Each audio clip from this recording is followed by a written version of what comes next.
Wapres, tapi tidak dilibatkan dong berarti dalam pembahasan. Nggak dilibatkan. Why? Jadi sifatnya itu memberitahu. Presiden memberitahu bahwa akan ada reshuffle di hari itu dan sudah berupa keputusan. Erick Thohir tuh mukanya tuh kayak pusing gitu, pucat. Setiap kali rapat kabinet. Erick Thohir itu masuk list atau daftar pertama yang sebetulnya akan reshuffle oleh Prabowo gitu. Dan kenapa kemarin nggak jadi gitu. Jadi Mahfud itu di hari Selasa atau sehari setelah reshuffle ditemui oleh seorang kepala lembaga negara. Kemudian kepala lembaga negara itu menyampaikan bahwa jika ada Mahfud dalam kabinet mungkin akan menjadi penjembatan antara dua kubu yang bertikai.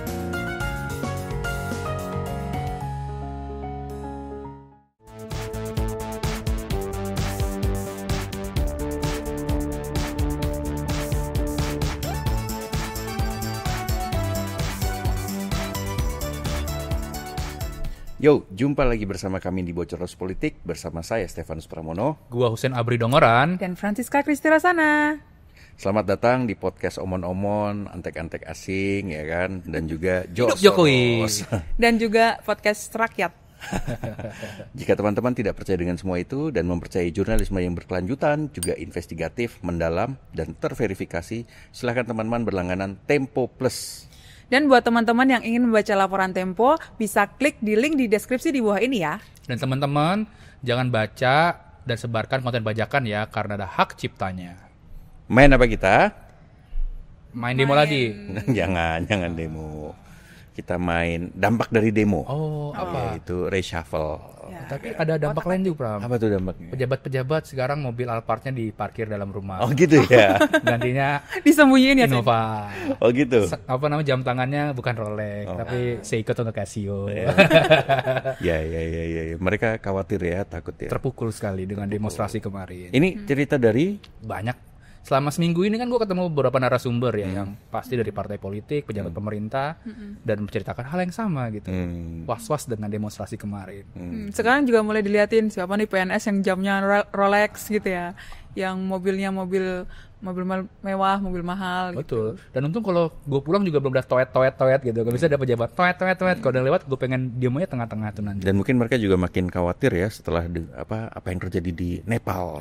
Yes, betul. Itu loh, siapa tahu mereka berimajinasi gitu kan, Jangan dilemparin sampai. batu, dimasukin ke sungai gitu. Jangan sampai, Pram. Ya, jangan Kita sampai, harus tentu menjaga saja. kedamaian biar ekonomi rakyat tumbuh dan sejahtera. Yakin loh? Pejabat kan.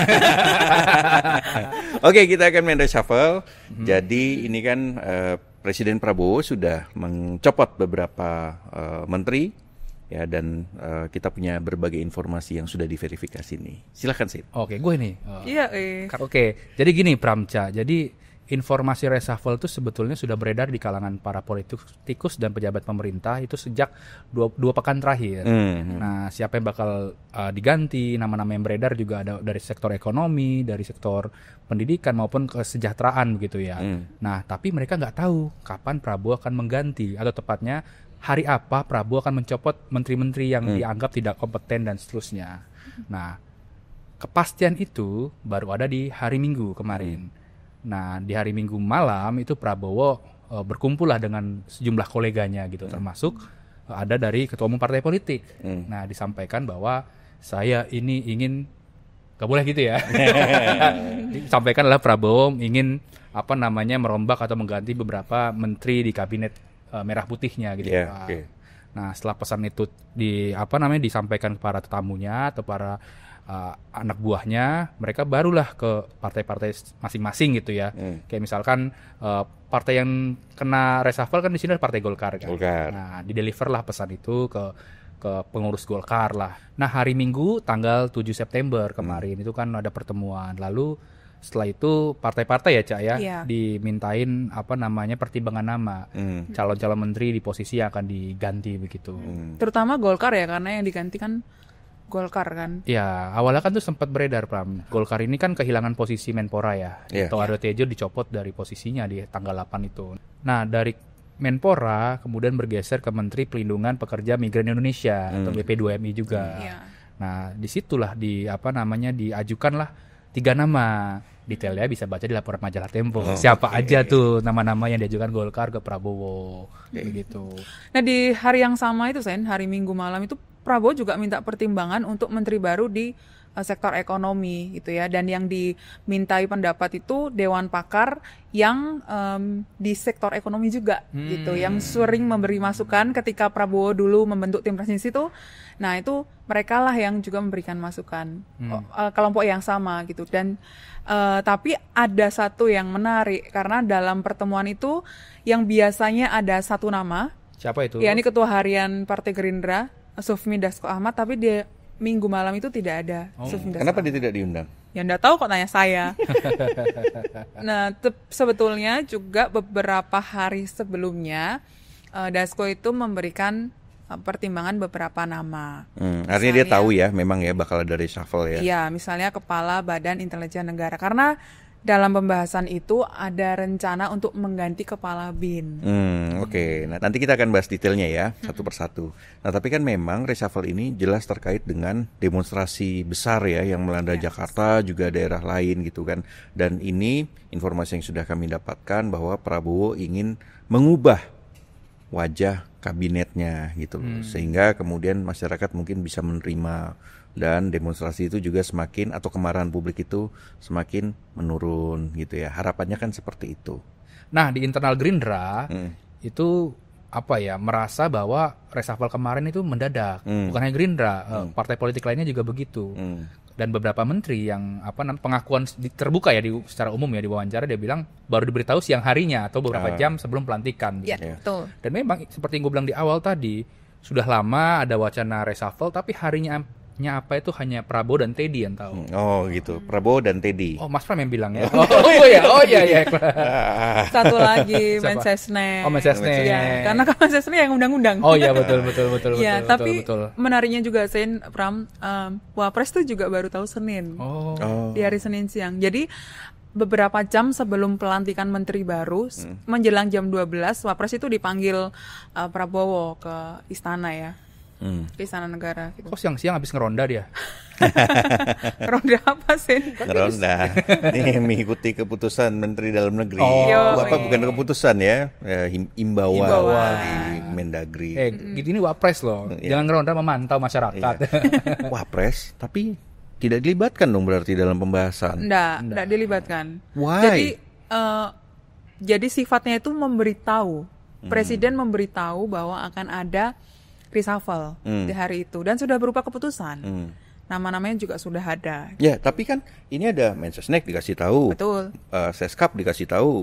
Lah ini kan wakil, orang nomor 2 terpenting di negara ini gitu loh. Iya, antriannya banyak.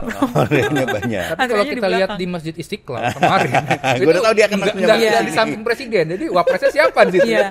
Di tengah-tengahnya kan bukan. Seskap justru ya di tengah-tengahnya. Ya, oke. Oke, sekarang kita bedah nama satu persatu. Ya, Purbaya Yudi Sadewa ini menteri yang tiba-tiba langsung muncul jeder gitu kan, terus kemudian mengeluarkan berbagai statement yang ya gitulah ya, kita semua tahu lah ya. Gimana ceritanya? Mantan kepala lembaga penjamin simpanan ya, betul. Dan dikenal sebagai orangnya Luhut Binsar Panjaitan, karena dimanapun ada Luhut di situ ada. Ya. Dari zaman di KSP ya, zaman Luhut menjadi kepala KSP itu, Purbaya Yudi ini juga sudah masukkan sebagai salah satu anak buahnya dia gitu. Prit, kebanyakan lu bahas Purbaya itu kan ranahnya jelasin dong. Ekonomi nggak boleh dong.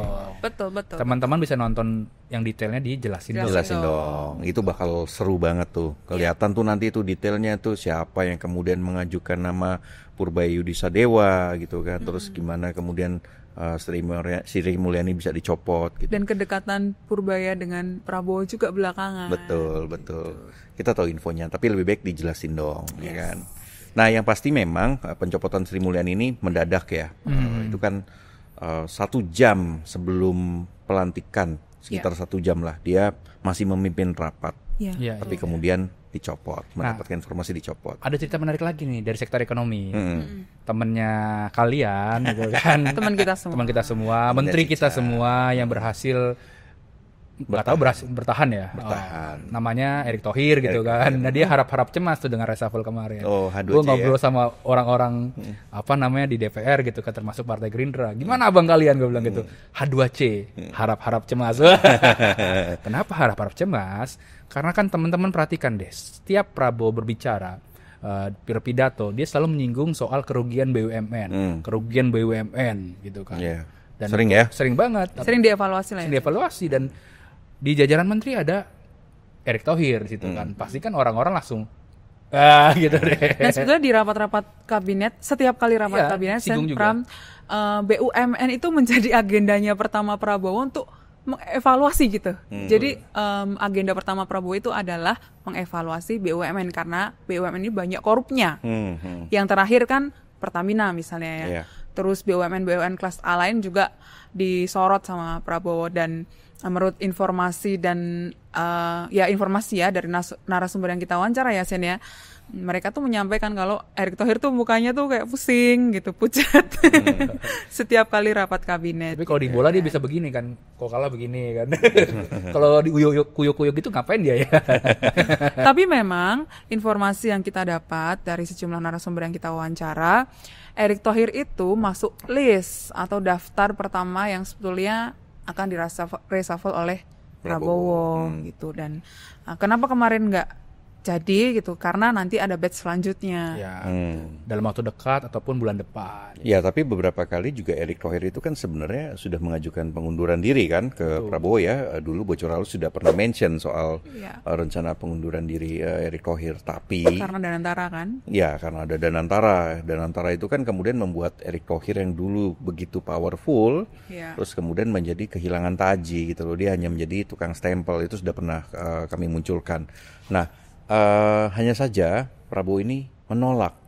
Dia tidak suka kalau kemudian ada pejabatnya yang mundur. Dan dalam pertemuan atau rapat kabinet setelah demonstrasi besar itu kan dia berpesan kepada anak buahnya kan di rapat kabinet, jangan mengundurkan diri. Iya, gitu. betul. Jadi tipikal Prabowo adalah tidak mau ada anak buahnya mundur. Bisa dia aja mencopot anak buahnya itu. Oh iya.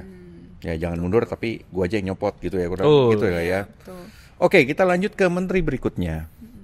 Dito Aryo Tejo, Menpora, salah satu menteri muda, ya kan. Dulu kan ada sisi positif lah, ada anak muda yang menjadi menteri gitu. Nah, terus kemudian tiba-tiba dicopot nih. Ada apa sebenarnya dengan Dito? Nah, Dito itu baru tahu dia akan dicopot Senin siang. Ketika itu dia lagi ada di Cibubur untuk persiapan untuk gladi resik Hari Olahraga Nasional. Ditelepon dari Teddy. Apa pesan Teddy? Karena situasi politik, Dito dicopot dari jabatannya. Oke. Dan kita ngobrol juga kan ke sejumlah politikus ya. Sebetulnya kenapa nih Dito dicopot dari posisinya? Yang pertama adalah soal kasus hukum. Kasus hukum yang menyangkut mertuanya yaitu adalah Haji Plus, kan lagi diusut sama KPK. Lalu yang kedua, Dito juga kan pernah namanya bunyi tuh di Kejaksaan Agung kan, yang mengembalikan 27 miliar dalam kasus BTS ya, di Kementerian Komunikasi dan Informatika begitu. Dan yang ketiga, di Golkar sendiri ternyata Dito ini hubungannya nggak bagus ya dengan Bahlil Lahadalia, ketua umum. Mungkin karena persaingan the next ketua umum Golkar atau persaingan untuk mendekat relasi Prabowo atau dan lain seterusnya gitu. Dan sebetulnya ada satu fakta lagi, Sen Pram. Dito itu di tanggal 13 Agustus mengirim pesan kepada Teddy Indra Wijaya untuk dia menyampaikan dia siap mundur jika masalah yang dialami oleh mertuanya itu mengganggu atau menjadi beban untuk kabinetnya Prabowo. Jadi memang sudah disampaikan, tapi nggak dibalas sama Teddy. Ya. Gue liat WhatsApp-nya. Oh gitu, jadi ditunjukin sama Dito ya? Iya, betul. Okay. Ya, sampai Kamis malam ini, tanggal 11 September 2025, memang belum ada kepastian ya siapa yang akan menggantikan Dito. Tapi kita juga mendapatkan informasi bahwa ada 2 nama yang cukup kuat, ya kan? Detailnya bisa dibaca di majalah Tempo. Ya kan? Masuk. Pram udah jago jualan sekarang. Oke, ini kan sudah ada beberapa menteri yang kita bahas ya. Nah, tapi ini ada juga 2 orangnya Jokowi nih yang dicopot nih, ya kan? Kok kita semua juga tahu bahwa 2 menteri yang copot itu orangnya Jokowi. Siapa ya kan? aja tuh, Pak? Satu Budi Aris Setiadi, yang kedua adalah Abdul Qadir Karding. Ya. Usin punya cerita lengkapnya. Silakan Sen. Sebelum itu hidup Jokowi. Hidup Jokowi. Hidup Jokowi. Gitu, Nah, ini ada cerita lucu. Lagi Beda nanti berarti. Oke. Gajah yang ini. Nah, ini ada cerita lucu nih, Pram. Budi Aris Setiadi dan Abdul Qadir Karding tuh lagi di DPR, bukan main gaple, tapi RDP. Rapat dengar pendapat di DPR, dan mereka baru tahu siang itu dicopot. Ditelepon lagi oleh Teddy dan Mensesnek Prasetyo Hadi bahwa posisi kedua orang itu dicopot lah dari jabatan, nah intinya seperti itu. Dan mereka ya terkaget-kaget juga gitu kan. Kenapa nih dicopot? Bahkan ada video tuh kan Budi Ari tuh malah nanya wartawan, lu dari mana ya gitu kan? dari mana gitu. Dan infonya gitu ya. Saya nggak tahu segala macam. Dan memang itu tadi kan di segmen awal kita bilang kan mendadak. Menteri yang dicopot pun nggak tahu menau dan nggak diajak ngomong kan. Biasanya kalau di presiden sebelumnya, menteri yang dicopot kan diajak ngobrol dulu segala macam. Lewat pembantunya juga tapi ya. Ada yang ngasih tahu, diajakin ketemu, ini alasannya. Betul. Gitu. Kalau ini sama sekali mereka kaget gitu. Nah, Pram, kalau Budi Ari namanya kan pernah disebut tuh dalam persidangan kasus judi online. Iya, betul. Dan itu menjadi salah satu pertimbangannya Prabowo mencopot Budi Ari. Selain itu, pernah kan nih Prabowo tuh berpidato ngecengin Budi Ari kan. Budi Ari, kau ini mau masuk Gerindra atau PSI? Gitu kan. Itu sebetulnya serius tawaran itu. Tapi Budi Ari tidak firm nih kemana partai mana nih. Akhirnya juga faktor itu juga mengakibatkan dia dicopot dari jabatannya sebagai Menteri Koperasi begitu. Apa ya kira-kira yang membuat dia ragu untuk masuk Gerindra gitu? Apakah hatinya memang ke Partai Gajah atau gimana? Kan namanya udah Projo bukan Probo. Betul juga ya. Jadi stigma atau nama Budi Ari kan terkenal pro Jokowi, artinya ya orang melihat Budi Ari ya Jokowi di belakangnya begitu kan. Ya dia akhirnya belum menentukan sikapnya sampai kemarin dicopot gitu. Sempat unfollow juga ya. Oh iya itu rame tuh yang follow. Kunigenya Prabowo. Tapi follow lagi sih. Follow back. Follow lagi. Itu jangan-jangan siapa yang megang adminnya dia? Dia sendiri. Dia sendiri lagi. Nggak tahu lah siapa yang megang itu ya. Ya, tapi yang jelas ini kan kita tahu juga ya bahwa waktu itu sebenarnya Prabowo sudah ingin mencopot Budi Ari, ya kan? Hanya saja kemudian dia ini maksudnya si Budi Ari ya, datang ke rumah Jokowi dan di situ dia meminta bantuan lah dari masternya ya kan, yaitu Jokowi, supaya dia juga diselamatkan, termasuk juga dari kasus judi online. Ini sudah pernah kami bahas kok sebelumnya di Bocor Arus Politik. Ada satu nama lagi sebetulnya yang calon-calon di reshuffle, tapi belum juga di reshuffle. Yaitu siapa? Proxy Sumber, Proxy Solo. Oke, Sumber ini rumahnya Jokowi. Ya, mantan rektor UGM. Mantan rektor lu maksudnya gitu ya. Pratikno. Tapi karena memang masa jadi menterinya Pratikno di era Prabowo itu kan sudah pernah kita tulis sebelumnya juga ya. Setahun lah minimal. 1-2 tahun gitu, antara 2026 atau 2027 Pratikno akan pensiun gitu kan. Dan ya memang Pratikno tidak langsung di reshuffle, karena kalau di reshuffle sekarang menurut orang-orang di sekitar Prabowo itu akan sangat tampak bahwa Prabowo melepaskan faktor Solo. Betul. Ini juga termasuk nih yang ini kan pas satu aturan ada produser satu sini bermain gaplek. Oh berempat ya. Domino. Nah ini ada cerita kan Abdul Qadir Karding itu dicopot ya. Gimana tuh? Yang pertama Karding ini dinilai kurang perform dalam kinerja dia sebagai P2MI itu ya. Dia omongannya juga cukup nyeleneh gitu kan, ya misalkan kabur aja dulu, dia ada menimpali lah ucapan itu kan, kritik dari masyarakat begitu. Lalu yang kedua ya ini faktor main domino batu itu ya gaplek lah itu kan. Dan faktor ketiga digosok-gosok sama yang habis pulang dari Vatikan juga tuh teman Cica, Muhaimin Iskandar. Ya memang Muhaimin Iskandar dan Karding ini kan walaupun satu partai ya, dan Karding ini kan dulu pernah menjadi sekjennya Muhaimin ya. Betul. Tapi kemudian mereka pecah kongsi itu, dan setelah pecah kongsi itu mulailah kemudian Karding ini disingkirkan pelan-pelan gitu, dan PKB juga tidak mengakui Karding sebagai perwakilan partai di kabinet gitu. Dan Karding pun menyampaikan secara terumum ya, saya ini perwakilan profesional bukan partai begitu ya. Nah yang sebetulnya nih teman main gapleknya dia kok gak kena gitu kan. Nah itu ada cerita juga, Bram. Ya, gue juga dapat informasi. Gimana? Lu aja. Raja Juli Antoni itu juga kabarnya sebenarnya juga sedang hampir dicopot ya. Seperti Pratikno. Seperti juga Pratikno gitu. Dan kita tahu bahwa ini adalah orangnya Jokowi juga kan. Iya. Dan Jokowi yang mendorong nama Raja Juli Antoni untuk menjadi Menteri Kehutanan. Waktu itu ada nama lain sebenarnya yang diinginkan oleh Prabowo, ya kan, yaitu yang sekarang menjadi Menteri Lingkungan Hidup, gitu. Dan itu juga ada dukungan lah dari seorang pengusaha, ya kan, kepada Menteri Hanif, gitu. Nah, hanya saja, ya ini sempat bikin dia pusing juga nih persoalan domino kan, dan kabarnya juga Presiden marah ya, menegur lewat Seskap. Nah itu dia, dan akhirnya juga Raja Juli juga meminta maaf gitu, walaupun dia bilang bahwa dia tidak tahu siapa itu yang diajak bermain domino bersama Karding gitu kan. Ya walau alam ya benar atau enggaknya gitu ya. Itu menarik kan, klarifikasi dia atau menanggapi pemberitaan Tempo kan, itu kan ada poin-poinnya kan. Sama sekali nggak mengucapkan permintaan maaf kan.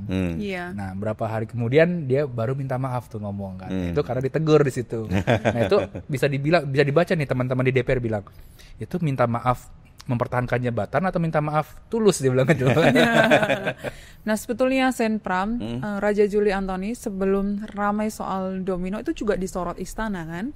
Kenapa tuh? Berkaitan dengan pengangkatan sejumlah kader PSI menjadi tim pengurus Volunetsing. Oh, yang di Kemenhub ya? Ya, yang mendapatkan dana hibah kan, terus ada sejumlah kader PSI yang kemudian masuk dalam struktur itu juga dikritik oleh masyarakat gitu kan, karena jauh dari merit system gitu ya, dan yang lu bukan ahli kehutanan segala macam masuk di tim situ. Ya, politis. Ali gajah mungkin sih. Oh ya. Ali ini. Oh makannya Fauna. ya. Tiba-tiba dari mawar jadi gajah, selain Menhub dapat dia. Tapi ini gua ambil ngecek berita ya. Gajinya lumayan juga ya, Bram ya. 50 juta buat penanggung jawab atau pengarah gitu kan. Dewan Penasihat Ahli 25 juta, wakil penanggung jawab 40 juta. Mantap betul PSI. Ya, rezeki mereka ya kan, tapi ya rakyat yang menilai akhirnya, ya enggak? Ya, betul. Okay. Tapi rakyat yang mana, Pramsen? Mengutip Purbaya, sebagian kecil rakyat. Rakyat kok kecil. Nanti kalau saya jadi pemimpin, ya, pertumbuhan ekonomi tinggi, kalian akan merasakan. Tapi jangan difabrikasi ya pertumbuhan ekonominya, Pram. Tiba-tiba simsalabim, angka 512. Ting dijumlah jadi 8. Nah yang juga menarik, Senca dalam reshuffle kali ini adalah pencopotan Budi Gunawan. Gitu. Menko Polkam, ya, dan kita juga sudah dapat beberapa cerita nih. Salah satu versinya adalah Budi Gunawan ini sakit. Ya, alasan kesehatan. Alasan kesehatan. Ya. Jadi dia itu susah untuk jalan gitu ya. Punya sakit yang cukup serius. Ya, sakitnya cukup serius gitu. Dan ya ada beberapa informasi yang masuk ke kita lah bahwa soal sakitnya ini gitu. Ya. Nah, ini yang membuat dia tidak bisa menjalankan tugasnya sebagai Menko Polkam gitu. Nah, tapi juga ada cerita lain ya di balik ini ya. Nah, Pram, Budi Gunawan juga pernah itu meminta pengunduran diri dari menteri, tapi sama Prabowo lagi-lagi nggak di ACC. Ya, gitu. berarti enak ya jadi pejabat di eranya Prabowo ya. Kalau lu nggak mau dicopot gitu kan, lu pura-pura mengundurkan diri aja gitu kan. Ya kan, dengan begitu Prabowo akan pertahankan, ya nggak sih? Oh iya benar juga ya. Tolong trik ini diikuti oleh para menteri yang tidak mau dicopot. Termasuk yang di dekat Monas, gedungnya biru. Benar. Yang kembar gitu ya kan. Tapi Pram, balik lagi ke Budi Gunawan ya. Nah ini banyak narasumber yang memberikan informasi bahwa Budi Gunawan ini dianggap tidak perform untuk mengantisipasi demonstrasi kemarin ya 2028 itu. Lagi-lagi soal fungsi intelijen, fungsi keamanan dan lain-lainnya. Bahkan nih Pram, ada yang cerita nih di rapat sidang kabinet paripurna di tanggal 31 September. Agustus. Yang di hari Minggu itu yang ada ketum-ketum partai politik. Itu kan Prabowo langsung pidato ya. Pidato dia kan langsung 180 km per jam kan, tang gitu kan. Nah, menjelang Prabowo selesai pidato, Budi Gunawan izin menanggapi atau izin berbicara. Tapi sama Prabowo tidak dikasih kesempatan untuk berbicara.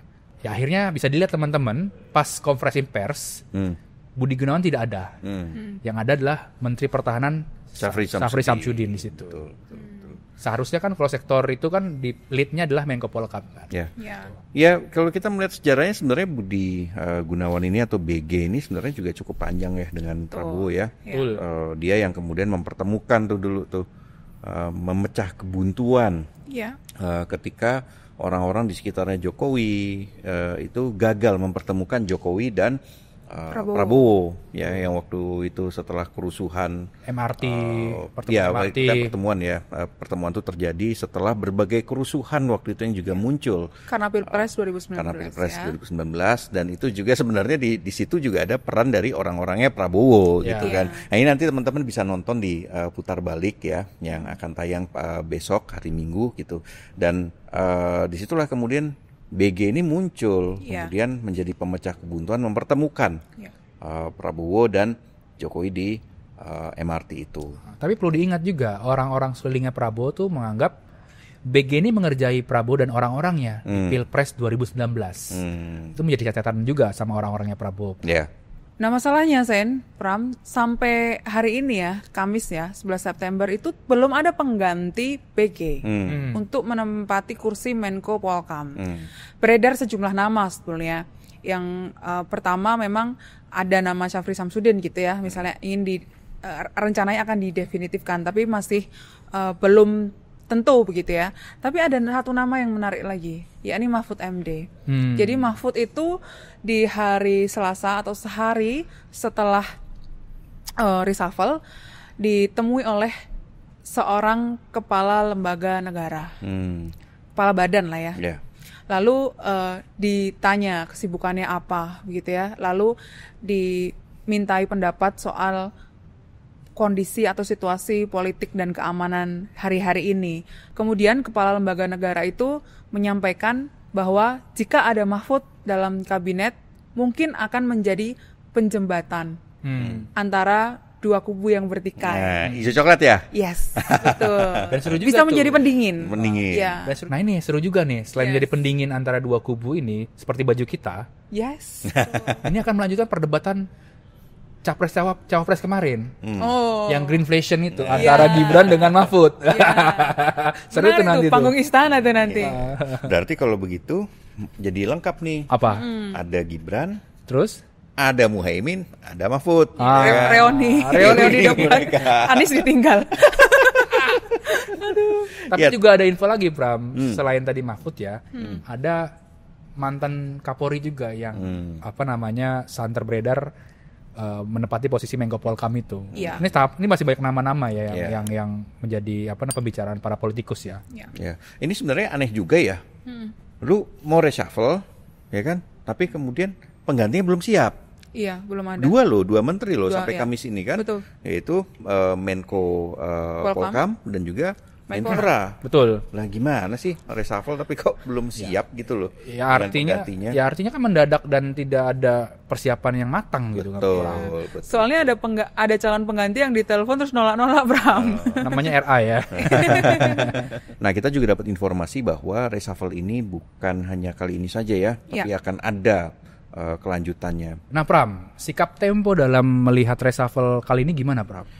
Ya, Tempo melihat bahwa reshuffle yang diadakan oleh Presiden Prabowo kali ini luar biasanya. Artinya tidak ada yang luar biasa gitu loh. Kita melihatlah bahwa sudah berapa kali sih pemerintah ini atau Presiden ini mencopot menteri-menteri yang mengganti dengan yang baru dari zamannya Jokowi atau kemudian juga dari zamannya SBY.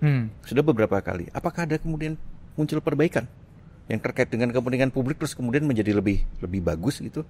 Nggak ada sama sekali gitu kan. Kita melihat ini reshuffle ini ujung-ujungnya hanya bagi-bagi kekuasaan lagi. Dan jangan lupa bahwa reshuffle ini terkait dengan demonstrasi. Artinya Prabowo juga ingin mengubah wajah kabinet. Ya, ini artinya pencitraan saja, gimmick saja, tidak kemudian menyentuh substansinya. Dan kalau kita melihat pada reshuffle kali ini tidak ada nama yang luar biasa. Ya kan, kita melihat nama-nama yang ya gitu-gitu aja ujung-ujungnya gitu loh. Dan juga kalau kita melihat sinilah kemudian hilang yang namanya teknokrasi, meritokrasi dalam penentuan atau pengisian kabinet. Mantap. Kanda. Oke, saksikan terus Bocor Alus Politik di YouTube Tempo.co dan kalian bisa mendengarkannya di Spotify Bocor Alus Politik. Sampai jumpa.